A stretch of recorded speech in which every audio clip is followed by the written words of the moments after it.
Hello everyone, welcome to my UPSC. आज हम UPPCS prelim exam से संबंधित जनरल स्टडीज का अगला टेस्ट शुरू करने वाले हैं। 2 टेस्ट हम पहले ही दे चुके हैं। ये जनरल टेस्ट नंबर 3 है, बाय मिस्टेक 2 हो गया है, तो इस पे ध्यान मत दीजिएगा। सतपुड़ा श्रेणी की सबसे ऊंची चोटी है, ठीक है। कौन सी सबसे ऊंची चोटी है तो बतानी है, तो ये है धूपगढ़। सतपुड़ा श्रेणी आप जानते हो किसकी? सह्याद्री का भाग है, जो पश्चिमी घाट में है, हमारा दक्षिण भारत का हिस्सा है। तो इसकी धूपगढ़ चोटी सबसे ऊंची चोटी है और ये इसकी जो ऊंचाई है वो 1350 मीटर ऊंची है। लूनी नदी कहाँ खत्म होती है? लूनी नदी एक अंतस्थलीय नदी का उदाहरण है। अंतस्थलीय का मतलब होता है कि जो स्थल में ही खत्म हो जाती है, सागर तक पहुंच ही नहीं पाती, ठीक है। तो ये कौन सी है आपकी? लूनी नदी कहाँ खत्म हो जाती है? कच्छ के रण में खत्म हो जाती है। ये गुजरात में है कच्छ का रण, ठीक है।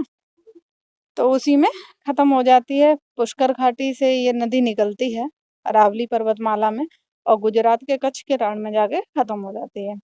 अमरावती, अर्कावती, भवानी, चिन्नार, हेमावती, होन्योल, काबिनी आदि सहायक नदियां हैं।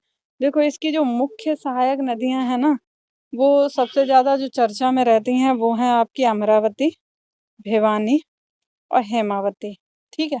तो इनमें से कोई भी एक भी अगर आपको याद रहेगी, अगर इस तरह से 3-4 दे दी हैं, तो इनमें से क्या कहते हैं, एक भी आपके माइंड में आ जाती है कि अरे ये इसकी है, ठीक है, तो फिर क्या कहते हैं, आप इसमें सीधा सीधा आंसर लगा सकते हैं, ठीक है।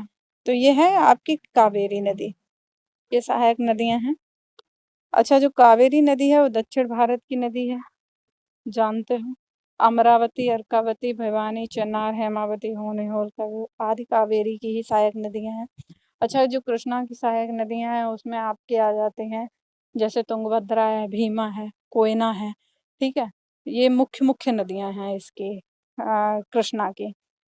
और जो नर्मदा है उसकी भी नदियां जो है वो हसदो इस टाइप में है, ठीक है। तो आप देख लेना, बहुत इंपॉर्टेंट हो जाती है। नर्मदा की सहायक नदियां आप जरूर देख लीजिएगा और कृष्णा की सहायक नदियां आप जरूर देख लीजिएगा, मैप अपने साथ रखिएगा, ठीक है।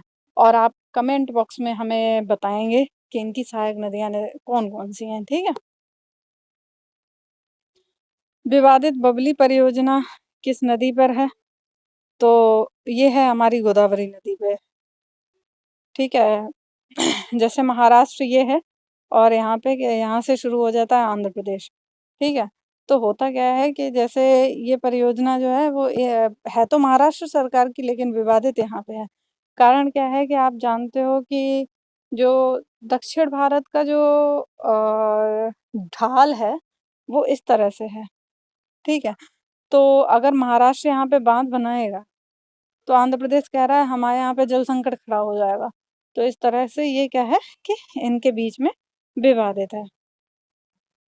ये ज्यादातर जो जल विवाद है ना, ये आपको दक्षिण भारत में ही देखने को मिलते हैं। कारण क्या है कि एक तो नदियां हैं और पठारी क्षेत्र है, ठीक है। ऊपर से नदियों में पानी भी बहुत कम रहता है ना। तो इस वजह से अंडमान निकोबार द्वीप कि इस जलमग्न पर्वत श्रृंखला का हिस्सा है, तो वो है अराकानियोमा।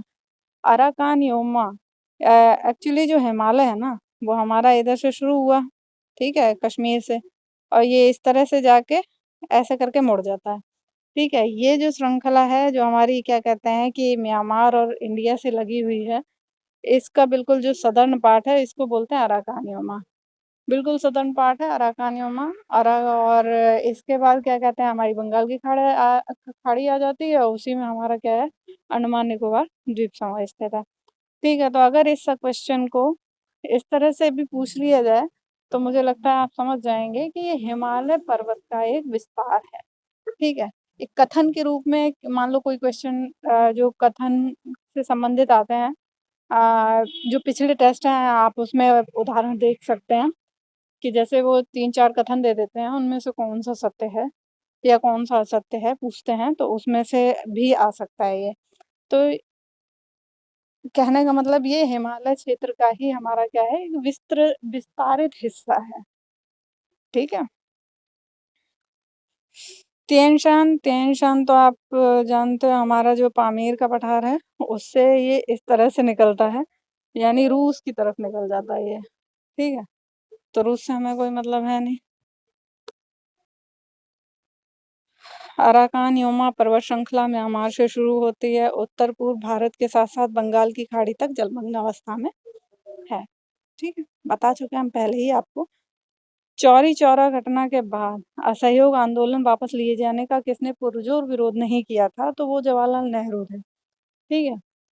सुभाष चंद्र बोस, सी.आर. दास, मोतीलाल नेहरू ये बहुत नाराज़ हो गए थे। सी.आर. दास और मोतीलाल नेहरू ने तो एक अलग ही पार्टी बना ली थी, स्वराज पार्टी करके, ठीक है? ये चौरी चौरा घटना के बारे में जान लेते हैं। इस घटना को 100 साल हो रहे हैं इस साल, तो ये समझ लो कि इससे संबंधित आपको छोटी से छोटी चीज़ भी आपको पता होनी चाहिए, कुछ भी पूछ सकता है इससे रिलेटेड, ठीक है? तो चौरी चौरा घटना जो है वो 5 फरवरी 1922 को उत्तर प्रदेश के गोरखपुर में घटित हुई थी। इस घटना में असहयोग आंदोलन के प्रदर्शनकारियों और पुलिस के बीच में भयंकर झड़प हुई, ठीक है? झड़प के बाद क्या हुआ, प्रदर्शनकारियों ने पुलिस चौकी में आग लगा दी। ऐसा हुआ था कि इन्होंने ये जो पुलिस वाले हैं ना, उन्होंने झड़प के दौरान क्या हुआ, फायर कर दिया। उससे क्या हुआ कि एक बंदा हो गया घायल। अब भीड़ जा रही है, आप उसमें किसी एक को घायल कर दोगे तो भीड़ क्या करेगी? हमला करेगी सीधा, ठीक है? उन्होंने क्या किया कि उसमें आग लगा दी। आग लगा दी तो उसमें जितने भी कर्मचारी थे, जितने भी पुलिस वाले थे, वो सारे जल गए, जल के खाक हो गए। तो इससे क्या हुआ कि असहयोग आंदोलन गांधी जी ने वापस ले लिया।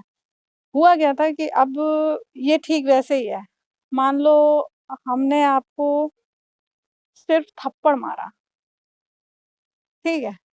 लेकिन आपके पास ये बहाना मिल गया कि हमने आपको थप्पड़ मारा तो आप हमें जान से मार सकते हो। कह सकते हो ये हमला कर रहे थे हम पे लगातार, हमने आत्मरक्षा में इन पे गोली चला दी, मार दिया हमने इनको, काम खत्म हो गया, ठीक है? तो ऐसी स्थिति खड़ी ना हो पाए इस वज़ह से गांधी जी ने क्या कहा कि भैया ये हमारा ये जो हिंसक गतिविधियाँ हैं हमारे असहयोग आंदोलन का पार्ट नहीं है, ठीक है? नहीं तो क्या होता कि जैसे जो राष्ट्रवाद हमारा तेज़ी से पनप रहा था, तो उसको दबाने के लिए ब्रिटिश सरकार को एक मौका मिल जाता, अगर गांधी जी उस टाइम पे असहयोग आंदोलन को वापस नहीं लेते। और पहले बहुत इतने बड़े पैमाने पे पहली बार जनता ब्रिटिश सरकार के खिलाफ हुई थी, तो गांधी जी नहीं चाहते थे कि इनका जो एकदम से आत्मविश्वास जो एकदम से उठ खड़ा हुआ है, वो एकदम से दब जाए फिर से, ठीक है? लॉर्ड कर्जन के कार्यकाल में कृषकों को बहुत सारी कोऑपरेटिव सोसाइटी, कृषि बैंक स्थापित किए गए। इसका मुख्य कारण क्या था? तो इसका मुख्य कारण ये था कि ऋणदाताओं ने किसानों को एडवांस में ऋण देने से मना किया था। लॉर्ड कर्जन भारतीय किसानों की दशा में सुधार चाहते थे। ब्रिटिश सरकार, साम्राज्यवादी और उपनिवेशवादी सरकार, किसानों के हित से उन्हें क्या मतलब? तुम्हारी दशा सुधरती है और बिगड़ जाए, क्या मतलब उन्हें? ठीक है? भारत अकालों से जूझ रहा था, भाई ब्रिटिश नीतियों की वजह से ही तो जूझ ही रहा था, है ना? लॉर्ड कर्जन ने किसानों के हित के लिए कार्य करने का आदेश दिया, हमने बताया ना, हितों से इन्हें कोई लेना-देना नहीं है। तुम कल मरते हो, आज मर जाओ, ठीक है? ऐसा हुआ था कर्जन ने पंजाब लैंड एलाइनेशन एक्ट 1900 पेश किया।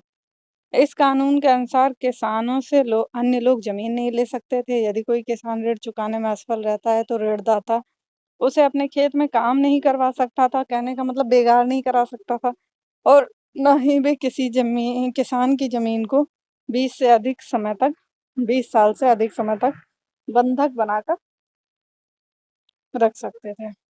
1911 में दिल्ली दरबार में निम्नलिखित घोषणाएँ की गई थीं, जिनमें से केवल एक घोषणा नहीं की गई थी, उसे पहचानना है।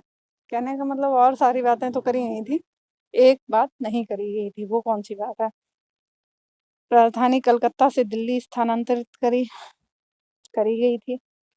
देखो हुआ क्या था कि जैसे दिल्ली यहाँ पे है, कलकत्ता यहाँ पे है, ठीक है? लगभग पूरे 1900 तक आते-आते पूरा हुआ क्या था कि पूरा लगभग इंडिया इन्होंने कैप्चर कर लिया।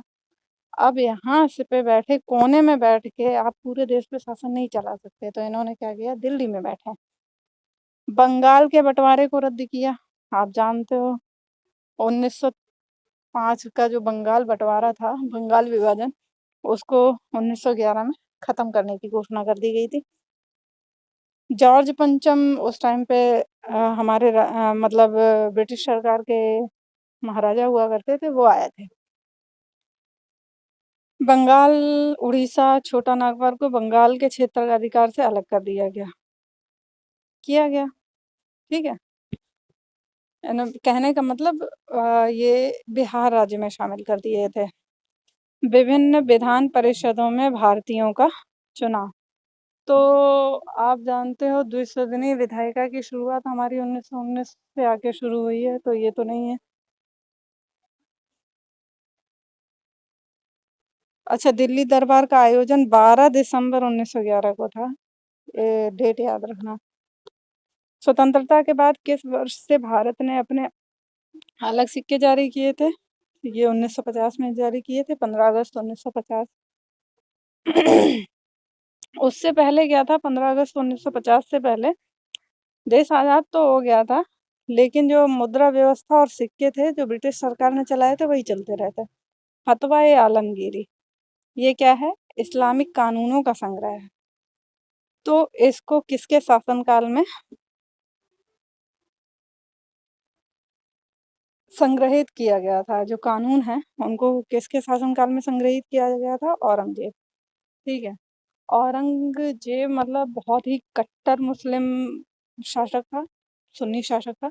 तो इसने क्या किया कि इन्होंने कहा कि भाई कानूनों को लिखवा दो, इससे क्या होगा कि जो भी इसके विरुद्ध जाएगा वो उस पर कठिन से कठिन एक्शन लेगा। ठीक है, औरंगजेब मुगल शासन का अंतिम शक्तिशाली राजा था, जिसकी मृत्यु 1707 में हुई थी। ठीक है, औरंगजेब को बहुत कट्टर माना जाता था, लेकिन इसके साथ में ये वाला फैक्ट भी है कि औरंगजेब के शासनकाल में सबसे ज़्यादा हिंदू अधिकारी मतलब अफसर थे इसके। तो कुछ चीज़ें इसकी उसमें पूछ ली जाती हैं, कभी सेंटेंस वगैरह में आ जाते हैं, तो उसमें ये भी सेंटेंस कभी-कभी आ जाता है। तो सबसे ज़्यादा सूबे भी इसी के राज्य में थे, सबसे ज़्यादा प्रांत भी औरंगजेब के ही शासनकाल में थे। अकबर के शासनकाल में लगभग शायद 16 थे, और औरंगजेब के शासन तक आते-आते 20 हो गए थे सूबे। और महाराजा रणजीत सिंह की राजधानी क्या थी? लाहौर में थी। ठीक है, हुआ क्या था कि इन्होंने एक अंग्रेजी शासनकाल के साथ में एक संधि की थी। तो उसके तहत इन्होंने बोला था कि जो सतलज के पाल वाला हिस्सा है, इधर रणजीत सिंह जी रहते थे और इधर हमारा ब्रिटिश सरकार रहती थी। इन्होंने कहा देखो हम तुम्हारे काम में हस्तक्षेप नहीं करेंगे, तुम हमारे में मत करना। ठीक है, चलता रहे, लेकिन जब तक रणजीत सिंह चले तभी तक ये इनका संधि लागू रही। उसके बाद तो आप जानते ही हो अंग्रेज कितने आक्रामक थे, वो छोड़ देंगे तुम्हें। महाराजा रणजीत सिंह 1799 से 1837 तक पंजाब के राज्य रहे। अहलूवालिया मिस्र के थे ये। इन्होंने एक विशाल राज्य की स्थापना की और इसकी राजधानी भी क्या थी? लाहौर थी। बहुत बहुत बहुत ही बुद्धिमान राजा था। ठीक है, सल्तनत और मुगल काल में अहोम वंश कहाँ राज्य करता था? तो वो ये असम में करता था। असम को ममता दीदी क्या बोलेंगी? असोम। ठीक है, और जिसके दांतों से हवा निकल जाती है वो सा को क्या बोलेगा? अहोम। ठीक है। मजाक कर रहे हैं, सीरियसली मत लेना। चुकाफा और उसके अनुयायियों ने असम में अहोम वंश की स्थापना की थी। यह असम में राज्य करता था। ठीक है, अली गौहर। अली गौहर किस मुगल राजा को कहा जाता है? तो कहा जाता था शाह आलम द्वितीय को। ठीक है, मुस्लिम राजाओं के आगमन से पहले कौन सी प्रथा प्रचलित थी? पर्दा प्रथा नहीं थी, बाल विवाह नहीं थी, सती प्रथा नहीं थी, दास प्रथा थी। इसका तो क्या कहते हैं, हमारे जो कौटिल्य हैं उन्होंने भी जिक्र किया है हिंदी में, यानी चंद्रगुप्त मौर्य, और पता नहीं बहुत पुराने वो है। ये दास तो ये समझ लो दासों का व्यापार बहुत पुराना है। हुआ क्या था, आगे बताते हैं कि पर्दा प्रथा, बाल विवाह, सती प्रथा, ये मुस्लिम राजाओं के अपहरण से महिलाओं, लड़कियों को बचाने के लिए हिंदुओं ने पर्दा प्रथा, बाल विवाह, सती प्रथा, जौहर प्रथा ये सब आरंभ किया था। ठीक है। उत्तर प्रदेश के किस नगर में विदेशी उप डाकघर स्थापित है? तो वो नोएडा में। BSNL, ठीक है, भारत संचार निगम लिमिटेड। फोन सेवा की शुरुआत किन नगरों के मध्य बातचीत से शुरू हुई थी? तो ये हुई थी लखनऊ से दिल्ली, यानी कि ऑप्शन बी हमारा करेक्ट है। उत्तर प्रदेश राज्य में विद्युत उत्पादन का स्रोत क्या था?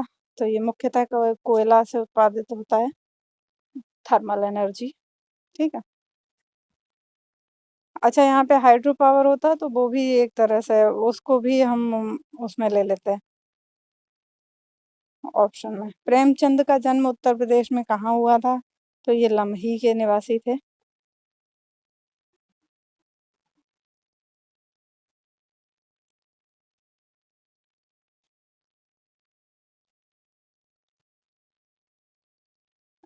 ये मतलब इनकी कहानियां एकदम रुला देने वाली हैं, एकदम जमीनी हकीकत से मतलब आप उनको पढ़ोगे ना, और अगर आप उनसे एक बार भी जुड़ गए तो आप उस दर्द को फील तक कर सकते हो।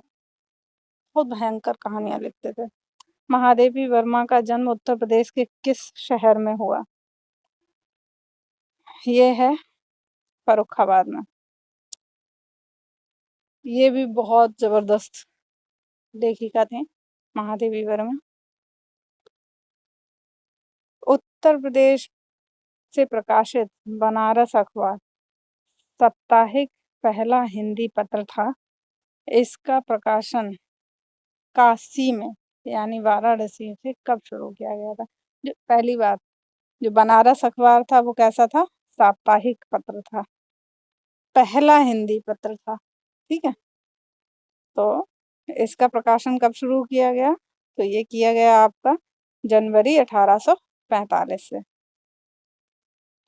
ठीक है। आज यहीं तक। अगर आपको ये जानकारी हेल्पफुल लगी हो तो कृपया अपना फीडबैक कमेंट बॉक्स में दे दें, और इसको लाइक, शेयर और सब्सक्राइब ज़रूर करें। Thank you. Thank you very much.